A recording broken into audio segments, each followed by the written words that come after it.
Now let's take a look at these spark plugs for a minute. A plug chop, or a true plug chop, means you take the bike and you run it up to its optimum speed, and then you cut the power immediately. You turn it off, you chop the power. That way you can get a kind of a picture perfect of what the plug looks like, and if you can read spark plugs, then you can really know how your ignition is working and how your motor is working. Now this is the Iridium plug right here that I just took out, and it's right here, and you can see by the very small tiny Iridium pin on there, compared to say like an ordinary NGK, the ground unit, I don't know that much about spark plugs. Anyway, what I want to look for is color, and you want a golden brown color on your plugs. Another thing that you want, this is the plug that I took out from the bike last year. Now I want to show you something about this. This has to do with the water-cooled engines. There should be no fluids and nothing should be down in this. I don't know if I can see it, but if you take a little flashlight like this, you can look down and see if your piston is wet or clean, or if it's got little tiny bits of crap on it or something. But if you're leaking fluid into your head, this is what it'll look like. It'll look all dark like this.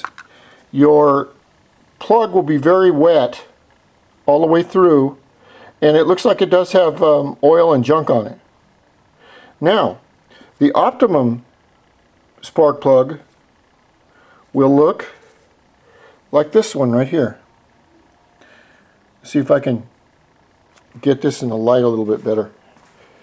The plug should be dry.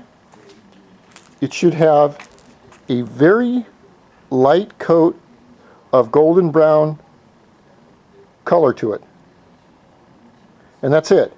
There shouldn't be anything on the thread lengths, and you want to make sure that your cap up here is really tight. Now I've got these plugs from bikebandit.com. There's my helmet. Isn't that cool? You can actually see me.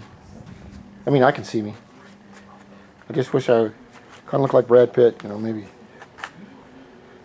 a little bit. And with the plug,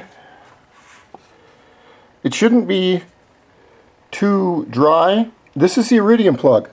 Now this is running 50% C12 racing fuel, VP. It's also and it kind of starts hard. I think it's because the fuel is a little bit heavy, but it's also running at 50-to-1 right here with Silcoline premix and premium gas, or premium petrol, or whatever you call it wherever you're from. We call it gas. So it should be beautiful golden brown on there. There shouldn't be any specks. There shouldn't be any anything on the bottom of the plug. And if you know how to read a spark plug,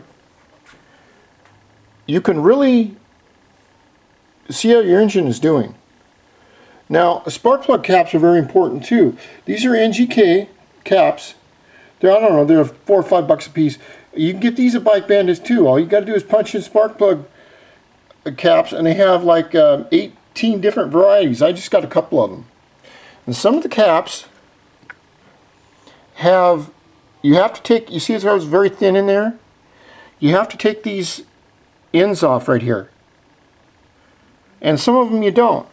But a good spark plug cap is, especially at high speeds, is very good, because at high speeds, according to my two-stroke tuning book by Graham Bell, on the spark plugs, the amount of turbulence at 8,000 or 9,000 RPMs or whatever it is can actually take the spark and blow it away from the grounding tip because of the turbulence. Now, I didn't know that.